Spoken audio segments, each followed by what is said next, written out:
Ciao a tutti e benvenuti in Appuntamento in Giardino. In questo appuntamento in giardino volevo parlarvi di un argomento che in giardino è veramente tanto importante ed è quello appunto delle compostiere.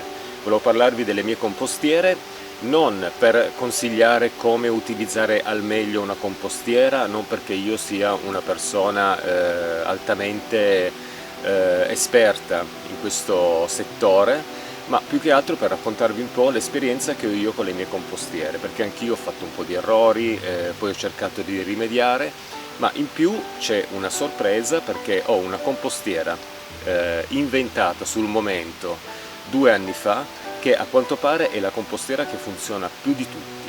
E non è la compostiera che potete vedere con i residui vegetali, anche se lei funziona abbastanza bene con questi residui, una compostiera scoperta anche ai lati, ma è quella compostiera nera che adesso poi vedremo insieme, ricavata da un bidone nero di quelli da cantiere che io ho forato al fondo, ho capovolto, ho bucherellato con un cacciavite ai lati per far passare l'aria, in modo che ci sia anche un ricambio di ossigeno anche all'interno del composto. E questa compostiera è veramente un qualcosa di eccezionale, perché tutto ciò che ci metto dentro viene elaborato subito e il livello si abbassa ed è pronto per darmi poi un buon terriccio. Però naturalmente questo buon terriccio dipende sempre da ciò che portiamo all'interno delle nostre compostiere.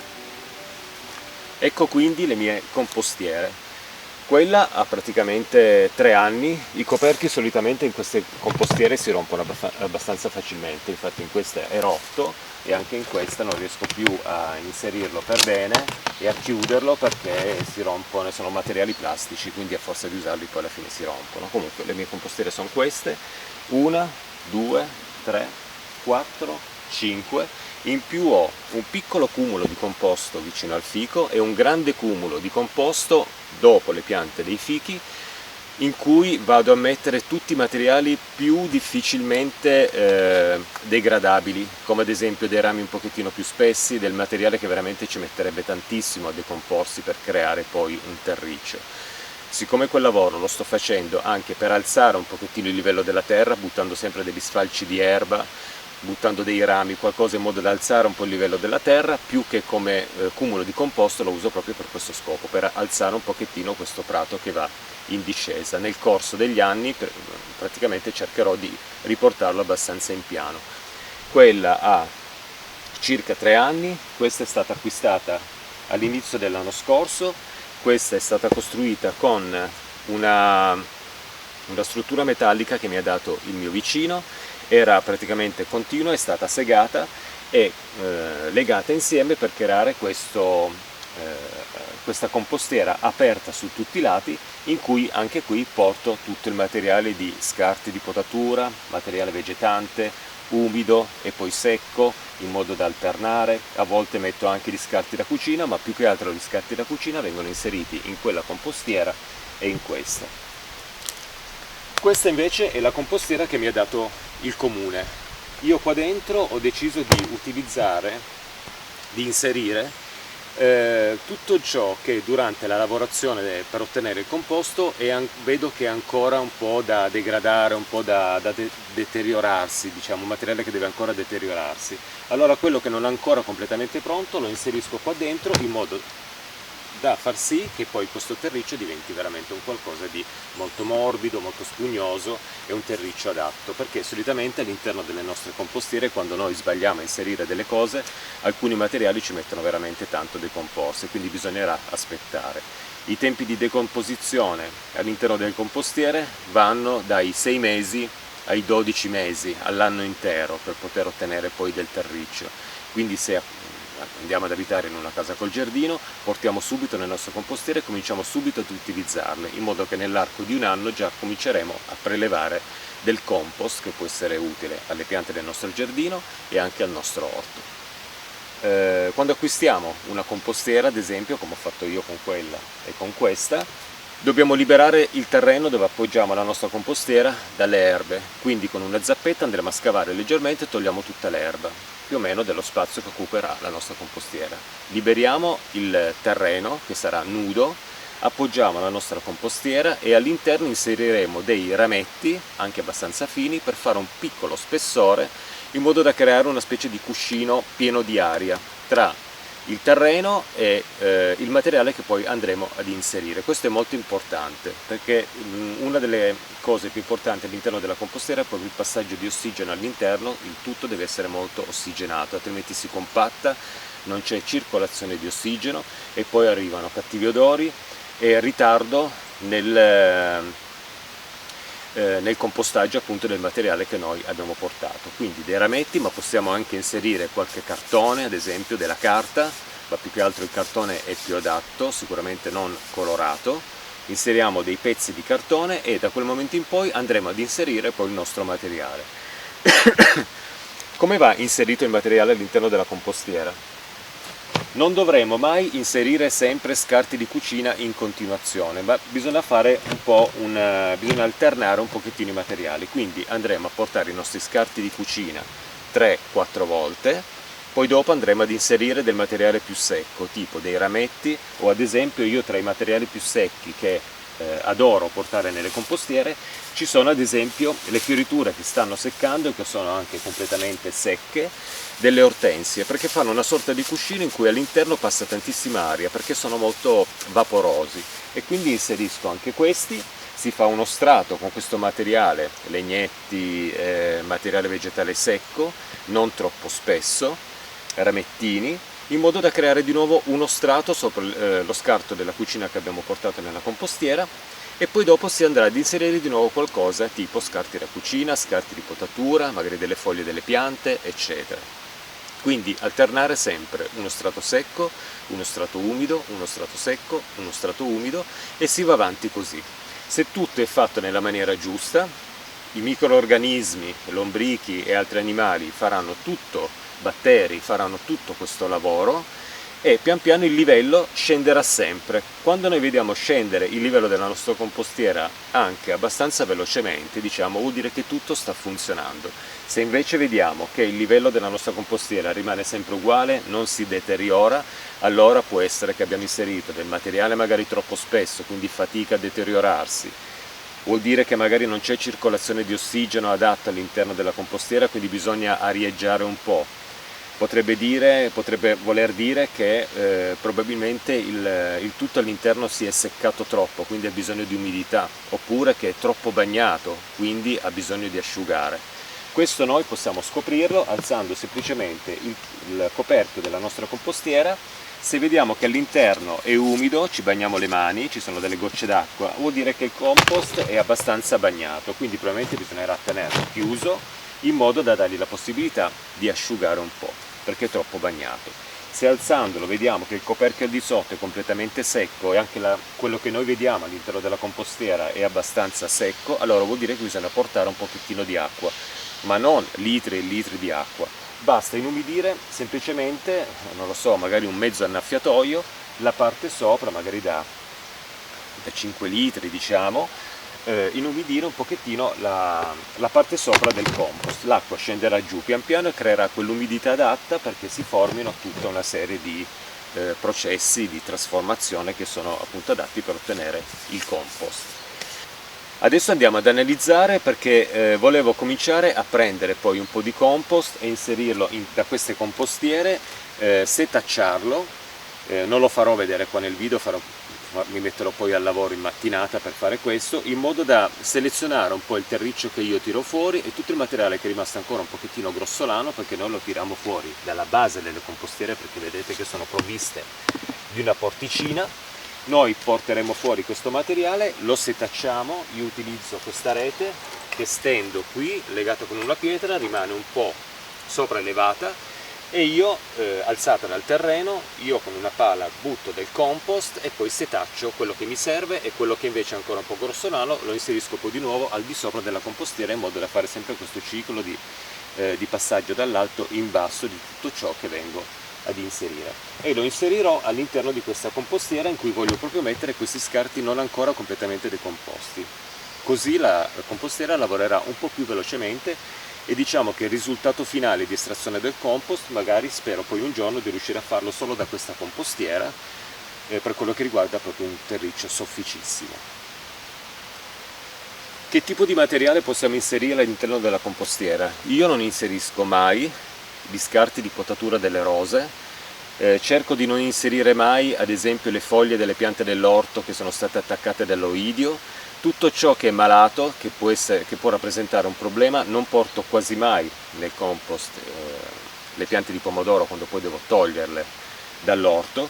Tutto ciò che rappresenta una contaminazione, quindi le rose sappiamo benissimo che sono piante che si ammalano tantissimo di malattie che solitamente fungine che finiscono molto spesso nel terreno per ritornare poi di nuovo sulla pianta, quindi se le portiamo nel compost, noi in questo compost lo contaminiamo un po' con questi batteri, questi funghi che poi rischiano poi di risvegliarsi e ricontaminare poi magari le piante che sono appunto state messe a radicare nel compost.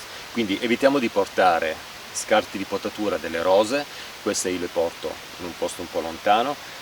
Le piante di pomodoro che si ammalano anche tantissimo, quindi è meglio non portarle nel compost e, come dicevo, neanche tutte quelle foglie, quelle parti di piante che rappresentano e che hanno una malattia, che rappresentano appunto un qualcosa che può contaminare il nostro compost. Quindi io porto qui le ortensie che si ammalano poco, non porto quasi mai l'erba, io non raccolgo l'erba quando decespuglio il prato, la lascio sul prato, anche perché sarebbe veramente un lavoro enorme per me, visto che ci vanno 2 ore e mezza per decespugliare il mio giardino. Se devo anche mettermi a raccogliere l'erba veramente ci vuole tutta la mattinata per fare questo lavoro.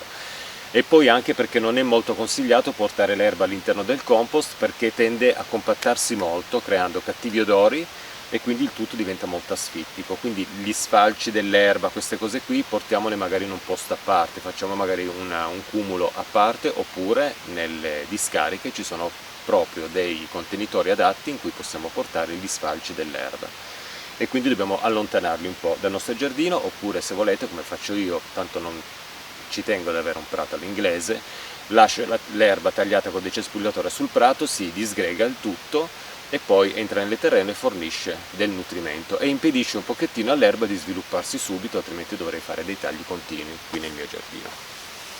Le compostiere funzionano in questo modo: noi andiamo appunto ad inserire il materiale al di sopra, pian piano si disgrega aggiungendo sempre del materiale, il livello si abbassa e quello che noi troveremo alla base sarà poi un terriccio adatto per essere estratto con una vanga e per poterlo poi portare nell'orto o nelle nostre piante da giardino che vogliamo concimare. Togliendo questi cassettini ci accorgiamo che all'interno, ad esempio, in questo contenitore molto materiale vegetale non si è ancora completamente decomposto, ma non ci spaventiamo se vediamo una situazione di questo tipo, perché se io con una vanga vado a scavare qua sotto, lo sollevo un pochettino e tiro fuori, come potete vedere io ho già un terriccio praticamente pronto, che andrà setacciato, un po' come facciamo con la farina, no? In questo modo, ad esempio con una rete, in modo da ottenere poi tutto ciò che passa attraverso i buchi della rete sarà poi il compost un po' più pulito. E tutto ciò che ci rimane come compost non ancora degradato attraverso il setaccio andremo a reinserirlo poi al di sopra della compostiera. Io questo, come dicevo nel video, lo farò poi con quella compostiera lì, in cui non porto mai scarti da cucina, mai scarti delle potature, ma porto esclusivamente il materiale non ancora decomposto che trovo poi togliendo materiale per ottenere il mio compost. Guardate qui, c'è tanto materiale che ancora non si è decomposto, ma è tutto molto morbido, quindi tra qualche mese questo materiale sarà pronto. E quindi io vado, adesso lo faccio in maniera molto semplice, a inserirlo nella mia compostiera adatta per quello scopo.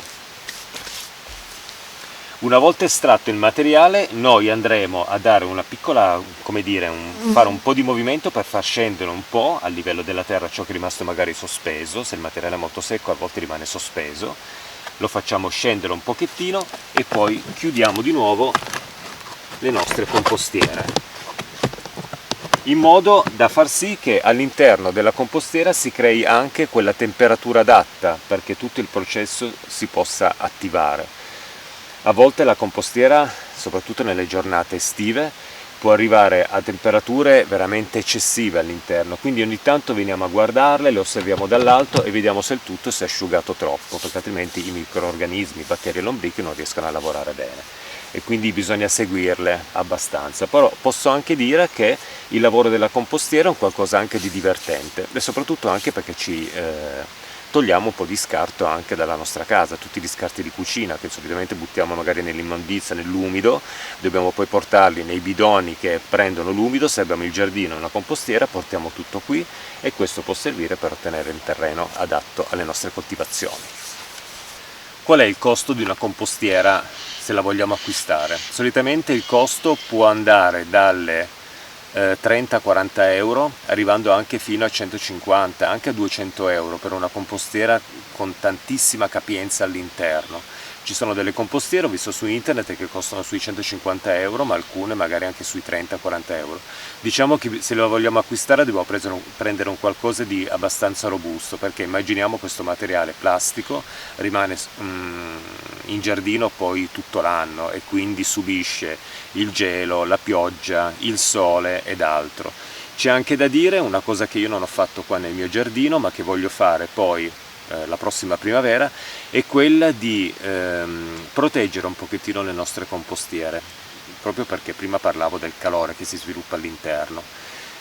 Molte compostiere sono di colore nero e quindi questo fa sì che si riscaldi tantissimo, quindi solitamente la zona delle compostiere deve essere un po' protetta, magari con un telo ombreggiante, bisogna cercare di ombreggiarle un po'.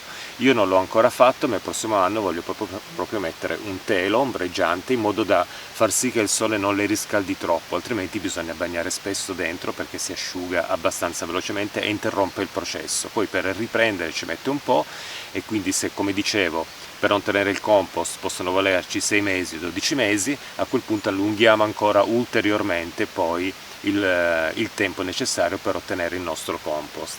Vi ho portato davanti a questa compostiera, come dicevo, ottenuta con questo contenitore da cantiere nero che avevo utilizzato come un laghetto per ninfee, che poi ho modificato, ho tolto e ne ho utilizzato un altro per le mie ninfee. Questo contenitore io l'ho girato con un seghetto, l'ho tagliato alla base facendo un grande foro, non grandissimo ma un grande foro per poter inserire il materiale, e l'ho capovolto. Con un cacciavite l'ho bucato, anzi scusate, non con un cacciavite, con un trapano, mi sono sbagliato, prima ho detto con un cacciavite ma è sbagliato, con un trapano io con una punta l'ho bucato tutto intorno per cercare di far sì che possa circolare dell'aria. Prima parlavo del prezzo delle compostiere. Tante possono avere anche un prezzo abbastanza eccessivo, se ne vogliamo più di una sicuramente andremo a spendere. Io sono rimasto molto sorpreso con questo materiale che ho riutilizzato, adesso non so bene il prezzo di un contenitore di questo tipo da cantiere che si può usare, ma sicuramente sarà sui 30-40 euro. Quello che però a me piace è la sua capienza, perché questo è un contenitore da 500 litri, quindi qua dentro ci sta veramente tantissima roba e mi ha stupito. Perché l'ho sempre usato come contenitore da compost, un po' da usare un po' in maniera molto grezza, portando dentro del materiale che magari nelle compostiere non voglio mettere perché è un pochettino spesso, o magari le foglie del banano solitamente io gliele butto qua dentro, perché contengono molta acqua, quindi tendono a tenere il tutto abbastanza umido, e poi anche perché inserirle nelle compostiere che sono un pochettino più piccole vuol dire riempirle subito. E quindi qua dentro porto magari le foglie di banano tagliate a pezzi, buttate qua dentro, tutto quel materiale che magari i fusti delle ortiche quando cominciano a lignificare li butto qua dentro. Ho buttato qua dentro anche delle piccole cannettine di bambù, comunque parecchio materiale, e ho notato che questa compostiera ottenuta così in maniera molto improvvisata è quella che funziona più di tutte, perché non ha un coperchio ad esempio, ci piove dentro, io non l'ho mai coperta, qui vedete questo materiale che lo usavo per coprire l'altra compostiera ma non lo uso più perché voglio lasciare scoperta anche quella tutta aperta sui lati.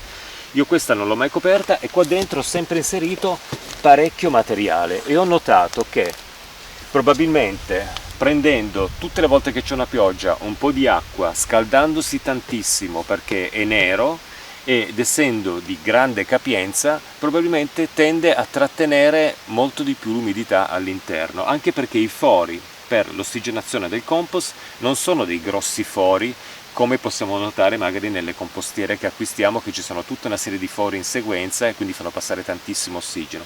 Qui probabilmente ne passa un pochettino meno e in più non ha una porticina, qui rimane sempre aperto e quindi c'è comunque passaggio di aria un po' da tutte le parti. Temperatura alta, tutte le piogge dell'anno ci finiscono qua dentro, anche la neve quando nevica, e questo fa sì che questo contenitore di grosse dimensioni ha cominciato a funzionare benissimo. Io lo inserisco veramente fino a schiacciare un pochettino il materiale, cosa che non bisognerebbe fare, e vedo che si abbassa sempre velocemente e produce un terriccio di grande qualità. Adesso vi faccio vedere, perché qua dentro, rispetto a quello che abbiamo visto lì, il terriccio ottenuto è veramente un qualcosa di straordinario. C'è meno materiale non decomposto, ha funzionato benissimo, e qui c'è questo compost che è straordinario. Anche questo andrà setacciato per renderlo, proprio prendere la parte più fine del compost. All'interno noto anche delle larve e questo mi fa pensare che il tutto sta funzionando molto bene. Queste larve io le rimetto di nuovo nel compost, nel senso non le uccido e non le elimino da qua, perché anche loro partecipano alla lavorazione del mio compost. E vedo veramente che sta funzionando tantissimo questa compostiera, tutto è molto soffice, c'è del materiale che ancora anche qui non si è decomposto, ma è del materiale veramente duro, come ad esempio questi legni che io ho inserito all'interno, che sono parecchio robusti. Ma io li ributto e aspetto col tempo che il tutto si decomponga. Quello che mi ha stupito anche qui, praticamente, è proprio l'odore. Noi dobbiamo annusare le nostre compostiere. Se sentiamo odore di marcio, sentiamo degli odori che non ci piacciono, probabilmente qualcosa non sta funzionando. Qui, questa compostiera, quando vado ad annusare, ha un odore un po' di sottobosco. Quando noi sentiamo questo odore di sottobosco, di questo terriccio tipico dei boschi, allora vuol dire che la compostiera sta funzionando molto bene. Questo odore così buono, nelle mie compostiere di plastica così, non sempre lo sento. Quando vedo che qualcosa sta prendendo una direzione sbagliata, l'odore cambia e quindi lì devo rimediare, bagnare meno, bagnare di più. Ho inserito un qualcosa che non va compostato. Quindi questa è la mia compostiera miracolosa. Quindi è stata acquistata tempo fa, non ricordo il prezzo, ma penso che costi sui 30 euro, 30-40 euro, e quello che mi piace è proprio la sua capienza di 500 litri. È partita benissimo, quindi continuerà a star qui. Ricordiamoci che quando spostiamo le compostiere poi blocchiamo il loro processo di decomposizione. C'è anche da dire un'ultima cosa, poi magari concludo questo video. Le compostiere, il materiale all'interno andrebbe rivoltato 2 volte l'anno. Rivoltarlo che cosa vuol dire? Io ad esempio qua dentro entro con una forca e cerco di smuovere il materiale 2 volte l'anno, perché bisogna dare la possibilità anche ai microrganismi di creare sempre questo ambiente adatto, e quindi quando tutto si è schiacciato troppo, tutto è diventato troppo asfittico o meno, noi possiamo anche rimediare con rivoltando un pochettino il materiale, senza stare a lavorarci troppo. Basta soltanto con la forca entrare, alzare un pochettino, girarlo e tutto si sistema poi pian piano, perché col materiale nuovo che andremo ad inserire tutto farà un peso e quindi tenderà poi di nuovo a schiacciare il materiale che noi abbiamo un po' mosso all'interno della nostra compostiera. Mi sembra ovvio che all'interno delle nostre compostiere non possiamo portare materiali che non si possono degradare e che non sono utili, come ad esempio delle materie plastiche. Non portiamo delle materie plastiche, non portiamo dei tessuti, ritagli di tessuti magari sintetici all'interno delle nostre compostiere, non portiamo un qualcosa di vetro. Questi materiali logicamente non sono adatti da essere inseriti all'interno delle compostiere. Facendo un buon lavoro e seguendole, magari che ne so, 1 volta, 2 volte al mese possiamo ispezionare un po' le nostre compostiere, veramente possiamo ottenere un qualcosa di particolarmente utile per il nostro orto e per il nostro giardino, per quello che riguarda le rose e altre piante che richiedono una concimazione. Il compost è un ottimo materiale per poter soprattutto cambiare un po' credo che forse lo scopo principale del compost sia proprio questo, cambiare un po' la composizione del terreno. Io qui ho un terreno argilloso, ma ci sono persone che hanno un terreno sabbioso. Con l'aggiunta del compost, che non deve essere interrato in profondità e poi coperto, deve essere semplicemente appoggiato sopra il terreno e poi zappettato leggermente. Cerchiamo sempre di non, come si dice nel gergo da giardiniere, scassare troppo il terreno, perché si creano dei traumi all'interno del terreno stesso, anche per quello che riguarda la presenza di batteri. Quindi il terreno va sempre lavorato molto poco. Io ad esempio non utilizzo mai una motozappa, io non ho una motozappa, ce l'ha il mio vicino, l'ho utilizzata forse quando ero venuto ad abitare qua dopo i primi anni per creare la zona dell'orto, poi non l'ho più utilizzato, io vado semplicemente con la vanga fork, avevo fatto anche un video su questo in cui si spostano semplicemente le zolle senza rivoltarle. Tutto ciò che è all'interno del terreno non deve essere portato in superficie perché vive proprio al buio, proprio dentro il terreno. Tutto ciò che è in superficie non deve andare dentro. Quindi perché rivoltare le zolle? Perché fare questo ricambio? I batteri che vivono al buio, trovandosi alla luce, muoiono, quelli che vivono con la luce, trovandosi al buio, naturalmente muoiono e quindi si crea veramente un trauma al terreno. Il compost quindi lo porteremo, dopo averlo setacciato, lo portiamo nell'orto, lo appoggiamo sulla superficie del terreno e con una zappetta scaviamo leggermente e cerchiamo di mescolarlo un pochettino al nostro terreno. Nel corso del tempo, quando effettueremo di nuovo una lavorazione di questo tipo, nel corso del tempo ci vorranno sicuramente molti mesi, se non qualche anno, il nostro terreno sarà modificato, sarà più soffice, quindi un terreno argilloso sarà un terreno a composizione completamente diversa, che magari trattiene un po' meno tutta questa umidità nel terreno. Un terreno sabbioso diventerà un pochettino un terreno un po' più adatto perché è pieno di sostanze organiche e quindi il compost aiuta il nostro terreno a diventare un qualcosa adatto alla coltivazione delle nostre piante. Adesso con questo concludo il video. Non essendo un esperto di compost, vi ho raccontato quella che è un po' la mia esperienza qui con il compost. Sicuramente qualcosa la sbaglio anche io, perché in questo non sono assolutamente una persona che fa le cose perfette. A volte anche io mi dimentico di portare del materiale di cucina e appesantisco troppo le mie compostiere, a volte schiaccio troppo, a volte mi dimentico di rivoltare un pochettino il materiale all'interno e quindi logicamente si cresce sempre per esperienza. Non spaventiamoci quando vediamo un risultato che magari non è quello che volevamo, perché possiamo sempre rimediare con dei piccoli accorgimenti per ottenere questo bellissimo terriccio per le nostre piante. Quindi con questo io concludo il video.